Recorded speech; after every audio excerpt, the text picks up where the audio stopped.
আপনি কি কখনো মাছের বৃষ্টি দেখেছেন? বা আপনি কি কখনো এমন পাথরের কথা শুনেছেন যে পাথরের উপর আঘাত করলে কোনো মিউজিক্যাল ইনস্ট্রুমেন্টের মতো আওয়াজ বের হয়?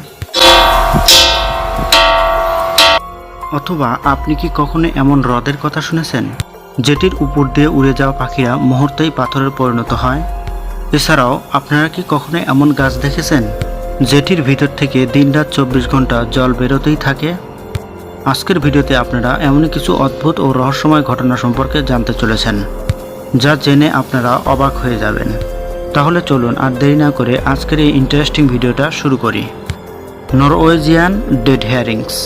এই অদ্ভুত ঘটনাটি 2012 সালে, যেখানে উত্তর নরওয়ে সাগরের তীরে প্রায় 20 টন নরওয়েজিয়ান হেরিং মৃত অবস্থায় পাওয়া যায় এবং আশ্চর্যজনকভাবে রাতারাতি সেখানকার সব মাছ গায়েব হয়ে যায়।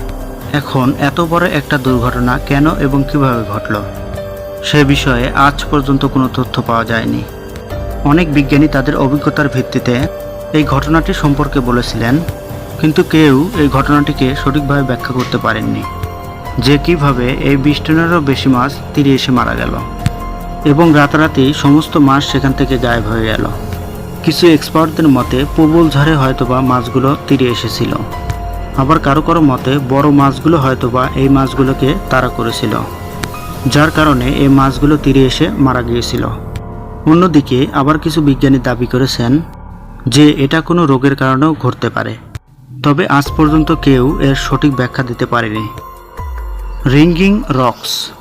মার্কিন যুক্তরাষ্ট্রের পেনসিলভেনিয়া রাজ্যে এমন একটি পাথরে ভরা এলাকা রয়েছে, এখানকার পাথরগুলোকে আঘাত করলে বাদ্যযন্ত্রের মতো শব্দ বের হয়।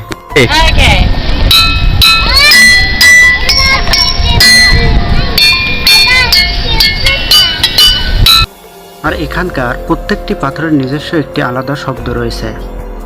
এই অঞ্চলটি এখন একটি পর্যটন কেন্দ্র হিসেবে এগিয়ে যাচ্ছে, কেননা মানুষ এখানে এসে অনেক এনজয় করে। কিন্তু এই রহস্যময় শিলা থেকে কিভাবে এই ধরনের শব্দ বের হয় তা নিয়ে বিজ্ঞানীদের ভিন্ন ভিন্ন মতামত রয়েছে। কিছু কিছু বিজ্ঞানীরা বিশ্বাস করেন এই শিলাগুলি লিথোফোনিক শিলা দিয়ে তৈরি। অন্যদিকে কিছু গবেষক বলেছেন, যখন লাভা ঠান্ডা হওয়ার কারণে এই শিলাগুলি তৈরি হচ্ছিল, তখন সেগুলোর মধ্যে উচ্চচাপের শক্তি তৈরি হয়েছিল, যার কারণে এই শিলাগুলি এরকম আচরণ করে। তবে আজ পর্যন্ত এটি সম্পর্কে কেউ নিশ্চিতভাবে কিছু বলতে পারেনি, যার কারণে এটি এখনও রহস্য হিসাবেই রয়ে গেছে।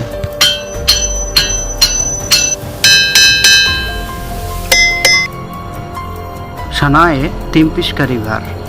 এটি এমন একটি নদী যা ফুটন্ত নদী নামেও পরিচিত এবং এটি বিশ্বের একমাত্র ফুটন্ত নদী। এই নদীর মোট দৈর্ঘ্য মাত্র 6.4 কিলোমিটার। তবে এই নদীতে ভুল করে যদি কোনো জীবজন্তু পড়ে যায় তাহলে সেটি আর জীবিত ফিরে আসে না, কারণ এই নদীর তাপমাত্রা প্রায় 100 ডিগ্রি সেলসিয়াস, যা কয়েক মিনিটে যে কোনো জীবকে সেদ্ধ করে ফেলবে। এর এই বলকপাড়া পানির কারণে একে ফুটন্ত নদী হিসাবে নাম দেওয়া হয়েছে। বিজ্ঞানীদের মতে কোনো জায়গায় এরকম ফুটন্ত নদী থাকা অসম্ভব। তবে যদি নদীর আশেপাশে কোনো অ্যাক্টিভ আগ্নেয়গিরি থাকে তাহলে যে কোনো নদী এভাবে ফুটতে পারে, কিন্তু এই নদীর আশেপাশে আগ্নেয়গিরি তো থাকা দূরের কথা, দূর দূরান্ত পর্যন্ত কোনো আগ্নেয়গিরি নেই। তাই বিজ্ঞানীরা এখনও এই নদীর পানি ফুটে ওঠার কারণ খুঁজে বের করতে পারেনি।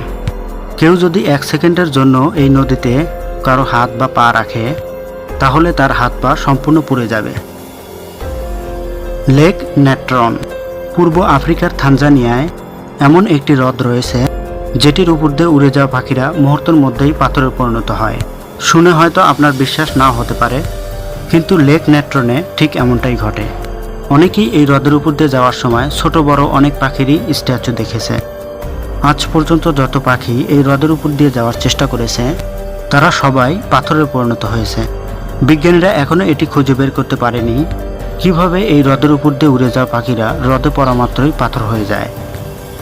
তবে কিছু গবেষক মনে করেন যে এই হ্রদের রিফ্লেক্টেড নেচার নিচের দিকে টেনে নেয় হয়তো, এবং পাখিগুলো পানিতে পড়ার পর লবণ ও সোডার পরিমাণ বেশি থাকায় সমস্ত পাখির মৃতদেহ পাথরে পরিণত হয়েছে হয়তো। তো এই বিষয়ে আপনি কি মনে করেন তা অবশ্যই আপনার মূল্যবান মতামত কমেন্টের মাধ্যমে আমাকে জানাতে পারেন। হেল স্টর্মস। বর্ষাকালে আপনি আকাশ থেকে শিলাবৃষ্টি পড়তে তো অনেক দেখেছেন এবং তা দেখে হয়তো আপনি অনেক এনজয় করেছেন, কিন্তু 2008 সালের আর্জেন্টিনার একটি শহরে এমন একটি শিলাবৃষ্টি হয়েছিল যা পুরো বিশ্বকে অবাক করে দিয়েছিল। আসলে 2008 সালের 8ই ফেব্রুয়ারি স্বাভাবিক বৃষ্টির সাথে শিলাবৃষ্টিও হচ্ছিল, কিন্তু কিছুক্ষণ পর শিলাবৃষ্টি খুবই আক্রমণাত্মক রূপ ধারণ করে এবং তীব্র বাতাসের সাথে টেনিস বলের সমান শিলা পড়তে থাকে। সত্যি এই শিলাগুলো এতই বড় বড় ছিল যা কোনো মানুষের মাথার উপর পড়লে সত্যি মাথার সাথে সাথে ফেটে যেত।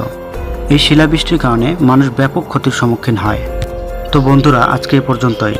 ভিডিওর বাকি অংশ আমি পার্ট 2তে দেখাবো। ভিডিওটি কেমন হয়েছে তা অবশ্যই আমাকে কমেন্টের মাধ্যমে জানাবে। তো দেখা হচ্ছে ভিডিওর পার্ট 2তে। সে পর্যন্ত ভালো থাকুন এবং সুস্থ থাকুন।